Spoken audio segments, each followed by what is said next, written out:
प्रिय विद्यार्थियों, राजनीति विज्ञान की कक्षा में आप सभी का स्वागत है।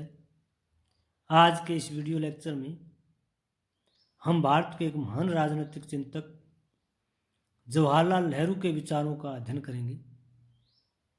जवाहरलाल नेहरू का लोकतांत्रिक समाजवाद, जवाहरलाल नेहरू के समाजवाद के विषय में विचार, उनका समाजवादी दर्शन, समाजवाद के प्रति उनका दृष्टिकोण। तो आइए आज हम डिस्कस करते हैं नेहरू का लोकतांत्रिक समाजवाद का कंसेप्ट। नेहरू ने समाजवाद को एक जीवन दर्शन के रूप में माना है। उन्होंने भारत में लोकतांत्रिक समाजवाद की स्थापना पर बल दिया। वे समाजवाद को आर्थिक प्रणाली नहीं मानते बल्कि आम व्यक्ति के लिए एक जीवन दर्शन के रूप में देखते हैं। वो भारत की विभिन्न समस्याओं का समाधान समाजवादी प्रणाली में ढूंढते हैं। उन्होंने देश में आर्थिक संतुलन के लिए मिश्रित अर्थव्यवस्था वाले मॉडल को अपनाया। उनका मानना है कि भारत की जो समस्याएं हैं सामाजिक आर्थिक, उनका मूल समाधान समाजवादी प्रणाली में ही। समाजवाद के द्वारा हम देश के अंदर अमीर और गरीब के बीच में जितने भी अंतर हैं उनको न्यूनतम कर सकते हैं। उन्होंने देश के बड़े व प्रतिष्ठित उद्योगों को सरकारी नियंत्रण में लिया और शेष उद्योगों को निजी नियंत्रण में रखा। नेहरू ने देश की कमजोर अर्थव्यवस्था और वित्तीय संसाधनों के अभाव का भी ज्ञान था, इसलिए उन्होंने सार्वजनिक व निजी क्षेत्र दोनों तरह के उद्योगों को सरकारी नियमन में रखा ताकि निजी उद्योगों का निजी स्वामित्व से जो लाभ है वो आम व्यक्ति के हिस्से में आए। उस समय की तत्कालीन जो आर्थिक परिस्थितियां थी उनको ध्यान में रखते हुए नेहरू ने भारत में समाजवाद को एक जीवन दर्शन के रूप में माना है कि समाजवाद के द्वारा जो है देश में जितनी भी विविधताएं हैं उनमें एकता के दर्शन स्थापित किए जा सकते हैं। तो नेहरू ने भारत में समाजवादी शासन प्रणाली की वकालत की और समाजवादी व्यवस्था को वो देश के लिए उत्तम मानते थे। नेहरू ने भारत में समाजवादी समाज की स्थापना पर बल दिया। उनका कहना था कि भारत में समाजवादी समाज की स्थापना के द्वारा ही लोकतांत्रिक व्यवस्था स्थापित की जा सकती है और इसके लिए उन्होंने जमींदारी प्रथा के उन्मूलन पर जोर दिया। उनका मानना था कि जमींदारी प्रथा से किसानों का शोषण होता है और जमींदारों को अतिरिक्त संपत्ति मिलती है। उन्होंने कृषि क्षेत्र पर आधारित आर्थिक विषमताओं को दूर करने पर बल दिया। भारत में दरिद्रता उन्मूलन और वित्तीयहीनता की विशाल व्यापक समस्या के समाधान के लिए नेहरू को समाजवाद के अतिरिक्त अन्य कोई विकल्प नहीं दिखता। उन्होंने कहा कि भारत में गरीबी, भूखमरी, बेरोजगारी बड़े स्तर पर इसको दूर करने के लिए समाजवाद की आवश्यकता है।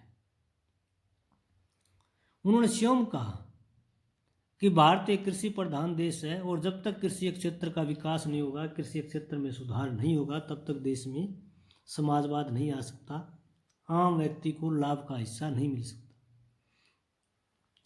उन्होंने कहा कि मैं हर खेत और हर किसान के पास जाकर प्रोग्राम को स्वीकार करने की योजना शुरू करूंगा। उन्होंने कहा कि भारत में लोकतांत्रिक समाजवाद तभी आ सकता है जब आम व्यक्ति को उसके राजनीतिक अधिकारों के साथ साथ आर्थिक लाभों की भी प्राप्ति हो। मात्र राजनीतिक स्वतंत्रता से आर्थिक स्वायत्तता नहीं आ सकती। राजनीतिक स्वतंत्रता के साथ साथ आर्थिक स्वतंत्रता का, आर्थिक न्याय का होना भी उतना ही जरूरी है। तभी भारत में समाजवादी समाज की स्थापना की जा सकती है। नेहरू ने लोकतांत्रिक समाजवाद के लिए मिश्रित अर्थव्यवस्था वाले मॉडल को लागू करने पर बल दिया। उन्होंने कहा कि देश का अगर संतुलित आर्थिक विकास करना है तो मिश्रित अर्थव्यवस्था मॉडल को अपनाना ही होगा। मिश्रित अर्थव्यवस्था का मतलब है कि निजी क्षेत्र और सार्वजनिक क्षेत्र दोनों को बराबर चलाना, दोनों पर सरकार का नियंत्रण हो, ताकि प्रत्येक व्यक्ति को विकास का फल मिल सके, उचित हिस्सा मिल सके, आर्थिक संसाधनों का उचित वितरण हो सके, राष्ट्र की संपत्ति का उचित वितरण हो सके। इसलिए उन्होंने कुछ बड़े उद्योगों जैसे प्रतिरक्षा उत्पादन व अन्य बुनियादी उद्योगों पर राज्य के नियंत्रण का विचार किया और शेष उद्योगों को निजी सरकारी उद्योगों की श्रेणी में रखा। नेहरू ने सार्वजनिक क्षेत्र और निजी क्षेत्र दोनों श्रेणियों में संतुलन बनाए रखने के लिए गैर सरकारी उद्योगों को भी पूर्ण नियंत्रण से मुक्त नहीं किया। गैर सरकारी उद्योगों को भी उन्होंने सरकारी योजनाओं के अमल में लाकर कार्य करने पर बल दिया। समाजवादी उद्देश्यों की पूर्ति के लिए नेहरू ने योजना आयोग के माध्यम से निजी क्षेत्र के उद्योगों पर नियंत्रण किया। उन्होंने निजी उद्योगों के बारे में कहा कि इन्हें भी सामाजिक व आर्थिक न्याय के लिए कार्य करना चाहिए, न कि निजी लाभ के लिए।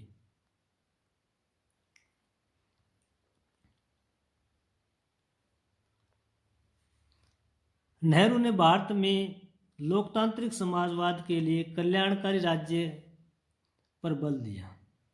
उनका मानना है कि देश में लोकतांत्रिक समाजवाद के लिए कल्याणकारी राज्य जरूरी है। उनका विचार था कि कल्याणकारी राज्य में आम जनता को राजनीतिक व आर्थिक न्याय मिल सकता है। कल्याणकारी राज्य में महिलाओं, वृद्धों, अपंगों, दलितों, पिछड़ों, अल्पसंख्यकों को समान रूप से सामाजिक व आर्थिक अधिकारों का लाभ मिल सकता है। उन्होंने कहा कि भारत की आर्थिक व सामाजिक समस्याओं का समाधान मार्क्सवाद में नहीं बल्कि कल्याणकारी राज्य में। पंडित नेहरू ने अपने शासनकाल के दौरान भारत को व्यवहारिक रूप से कल्याणकारी राज्य बनाने का प्रयास किया। उन्होंने भारत में गरीबी, भूखमरी, बेरोजगारी व जमाखोरी से निपटने के लिए राष्ट्रीय स्तर पर कार्यक्रम लागू किए। उन्होंने समाज में महिलाओं, दलितों, आदिवासियों, पिछड़ों, अल्पसंख्यकों, वृद्धों के लिए अनेक सरकारी योजनाएं लागू की। उन्होंने सामुदायिक विकास कार्यक्रमों के द्वारा भी लोगों को राजनीतिक रूप से जागरूक किया।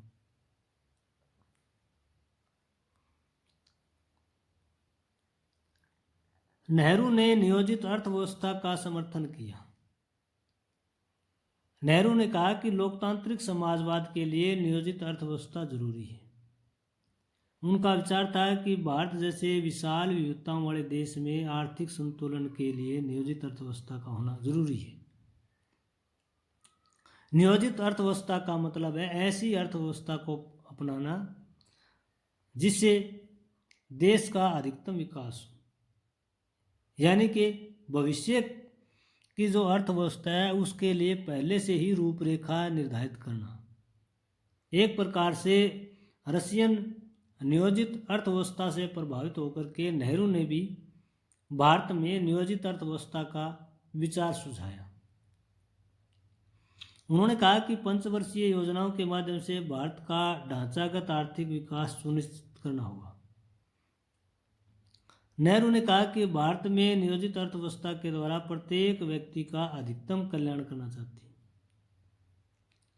वे चाहते थे कि नियोजन के द्वारा अधिक से अधिक संपत्ति इकट्ठी हो और फिर इसका उपयोग इस ढंग से हो कि इसमें आम व्यक्ति का कल्याण सुनिश्चित हो। नेहरू चाहते थे कि देश की इकोनॉमी में प्रत्येक व्यक्ति की हिस्सेदारी हो, देश के आर्थिक संसाधनों का प्रत्येक व्यक्ति को लाभ पहुंचे और इसी से नियोजित अर्थव्यवस्था में भारत का सुखद भविष्य है। भारत में लोकतांत्रिक समाजवाद के लिए नेहरू ने नियोजित अर्थव्यवस्था का समर्थन किया। नेहरू ने लोकतांत्रिक समाजवाद के लिए उद्योगों के राष्ट्रीयकरण पर बल दिया। उनका कहना था कि बड़े उद्योगों के राष्ट्रीयकरण से निजी लाभ पर रोक लगेगी, पूंजीवाद समाप्त होगा, पूंजीवाद की जगह समाजवाद आएगा, आर्थिक विकास के फल कुछ लोगों को नहीं मिलेंगे बल्कि उसका निचले स्तर पर बंटवारा होगा। नेहरू ने माना कि राष्ट्रीय स्तर पर लाभांश का विकेंद्रीकरण होगा। इससे पूंजीपतियों की मनमानी पर रोक लगेगी। इसलिए नेहरू ने अपने शासनकाल के दौरान बड़े उद्योगों का राष्ट्रीयकरण किया। पहले इन उद्योगों के लाभ का अधिकांश हिस्सा उद्योग मालिकों की जेब में जाता था और उस धन का प्रयोग निजी स्वार्थ के लिए किया जाता था। लेकिन बड़े उद्योगों के राष्ट्रीयकरण से समाज को काफी लाभ पहुंचा। नेहरू ने आम व्यक्ति के कल्याण के लिए बड़े उद्योगों के राष्ट्रीयकरण को अपने शासनकाल में अमली जामा पहनाया। उन्हें पता था कि बड़े उद्योगों का राष्ट्रीयकरण देश व समाज के हित में है।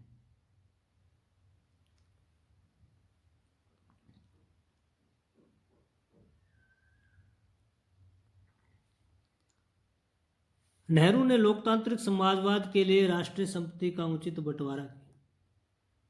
उन्होंने कहा कि राष्ट्रीय संपत्ति पूरे राष्ट्र की संपत्ति है जिस पर देश के सभी लोगों का अधिकार है। उन्होंने कहा कि प्रत्येक व्यक्ति को राष्ट्रीय संपत्ति का उचित लाभ मिलना चाहिए।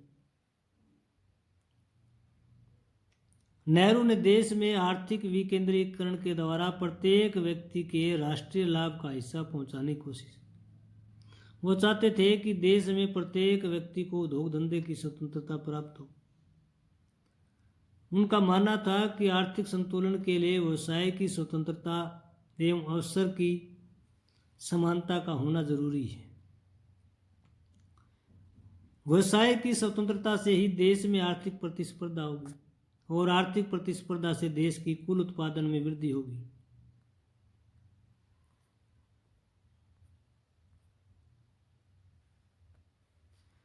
नेहरू ने लोकतांत्रिक समाजवाद के लिए सामुदायिक विकास योजनाओं पर बल दिया। उनका कहना था कि ग्रामीण स्तर पर लोगों को स्वावलंबी व आत्मनिर्भर बनाने के लिए सामुदायिक विकास योजनाओं पर अधिक ध्यान दिया जाना आवश्यक। उन्होंने महात्मा गांधी के जन्मदिन 2 अक्टूबर 1952 को सामुदायिक विकास योजना आरंभ की। महात्मा गांधी का सपना था कि ग्रामीण लोगों को राजनीतिक व आर्थिक तौर पर जागरूक करना चाहिए। नेहरू की कामना थी कि गांव के लोग भी अज्ञानता, गरीबी, अशिक्षा, बेरोजगारी व भूखमरी जैसी समस्याओं से निपटने के लिए सरकारी योजनाओं का भरपूर लाभ उठाएं। उनका मानना था कि जो सामुदायिक विकास योजनाएं सरकार द्वारा लागू की जा रही है उनका 100% लाभ जनता तक नहीं पहुंच रहा। सरकारी अधिकारी व कर्मचारी निचले स्तर पर लाभ का अधिकांश भाग हड़प जाते हैं। नेहरू ने लोकतांत्रिक समाजवाद के लिए निचले स्तर पर प्रयास किए कि जब तक ग्रामीण अर्थव्यवस्था का सुधार नहीं होगा तो देश का लोकतांत्रिक विकास नहीं होगा। इसलिए उन्होंने गांव के लोगों को राजनीतिक भागीदारी के लिए, गांव के लोगों की गरीबी, अशिक्षा, बेरोजगारी को दूर करने के लिए सरकारी योजनाओं को निचले स्तर पर 100% लागू करने का प्रयास किया। नेहरू ने भारत में लोकतांत्रिक समाजवाद के लिए कृषि क्षेत्र के विकास पर भी बल दिया। उनका मानना था कि कृषि क्षेत्र के विकास से ही देश में लोकतांत्रिक समाजवाद आ सकता है, क्योंकि भारत की अर्थव्यवस्था कृषि पर आधारित है। देश की अधिकांश जनसंख्या कृषि क्षेत्र से जुड़ी हुई है। उनका मानना था कि अगर कृषि क्षेत्र में विकास किया गया तो इससे अन्य क्षेत्रों का भी विकास होगा और कृषि में पिछड़ापन ही कमजोर अर्थव्यवस्था का एक कारण है। उन्होंने कहा कि भारत में खेती करने का तरीका परंपरागत है। किसानों में अशिक्षा से कृषि क्षेत्र में नए प्रयोग के लिए प्रेरित होते हैं, नए प्रयोग के लिए प्रेरित नहीं होते। जब तक किसानों को जागरूक नहीं किया जाएगा, शिक्षित नहीं किया जाएगा, तब तक कृषि में वो नवीनतम तकनीक को नहीं अपनाएंगे। इसलिए उन्होंने कृषि क्षेत्र के विकास पर बल दिया। कृषि को वैज्ञानिक दृष्टिकोण से करने के ऊपर जो है उन्होंने फोकस किया। उनका कहना था कि विकसित देशों की तुलना में भारत में खाद्यान्न का हमेशा अभाव रहा है।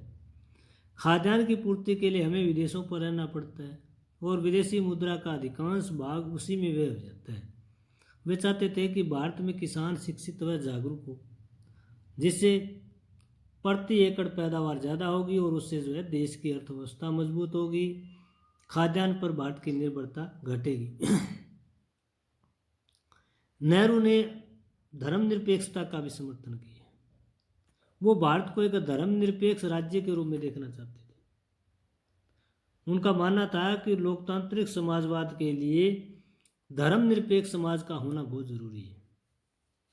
उन्होंने स्वयं कहा कि भारत एक धर्मनिरपेक्ष राज्य है। इसका अर्थ धर्महीनता नहीं है, इसका अर्थ है सभी धर्मों का समान आदर भाव और सभी व्यक्तियों के लिए समान अवसर, चाहे कोई भी व्यक्ति किसी भी धर्म का अनुयायी क्यों न हो। नेहरू ने हमेशा धर्म की राजनीति में भूमिका पर प्रश्न चिन्ह की। उनका कहना था कि धर्म की राजनीति में कोई भूमिका नहीं होनी चाहिए। उन्होंने कहा कि धर्म राष्ट्र विकास में बाधक है क्योंकि इसमें पक्षपात की भावना आती है। नेहरू ने कहा कि धर्म से हमेशा समाज में अंधविश्वास, कट्टरता, पक्षपात, द्वेष और घृणा का भाव उत्पन्न होता है। उन्होंने कहा कि राज्य का अपना कोई धर्म नहीं होना चाहिए, राज्य की दृष्टि में सभी धर्म समान होने चाहिए।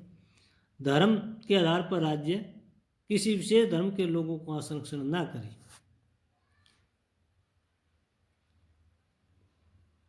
नेहरू ने लोकतांत्रिक समाजवाद के लिए राष्ट्रवाद पर बल दिया। उन्होंने कहा कि राष्ट्र की एकता और अखंडता बहुत जरूरी है और भारत में प्रत्येक व्यक्ति को राष्ट्रवादी होना चाहिए। उन्होंने अपने अध्ययन काल से राष्ट्रीय आंदोलन में भाग लेना शुरू किया। अनेक बार उन्होंने ब्रिटिश सरकार के द्वारा गिरफ्तार किया गया उनको। वो बचपन से ही राष्ट्रवादी प्रवृत्ति के थे। नेहरू देश में संकीर्ण राष्ट्रवाद के विरोधी थे। उनका राष्ट्रवाद धर्म, जाति, भाषा की सीमाओं से ऊपर था। उन्होंने जिन्ना के द्विराष्ट्रीय सिद्धांत की कड़ी आलोचना की जो कि धर्म पर आधारित था। उन्होंने कहा कि धर्म के आधार पर अगर राष्ट्र का निर्माण होने लगा तो हर देश में कई राष्ट्र बन जाएंगे। उन्होंने सभी देशवासियों का आह्वान किया कि वह संकीर्णता त्याग कर देश की सेवा में हमेशा तैयार रहें। नेहरू देश में उग्र राष्ट्रवाद के विरुद्ध थे। उन्होंने देश के अल्पसंख्यक लोगों में भय की भावना को लेकर संदेह व्यक्त किया कि उग्र राष्ट्रवाद से अल्पसंख्यक लोगों में भय की भावना आती है। देश के सभी लोगों को धर्म, जाति, भाषा, क्षेत्र से ऊपर उठकर देश की एकता, अखंडता के लिए हमेशा जो है प्रयास करना चाहिए। राष्ट्र के प्रति हमेशा त्याग और सेवा की भावना होनी चाहिए। लोकतांत्रिक समाजवाद से संबंधित जवाहरलाल नेहरू के विचारों पर आधारित आज का ये वीडियो लेक्चर आपको कैसे लगा कमेंट करके ज़रूर बताइएगा। अगर ये लेक्चर आपको पसंद आता है तो इसे लाइक कीजिए, अपने मित्रों के साथ शेयर कीजिए और मेरे इस YouTube चैनल को सब्सक्राइब करना न भूलें। धन्यवाद।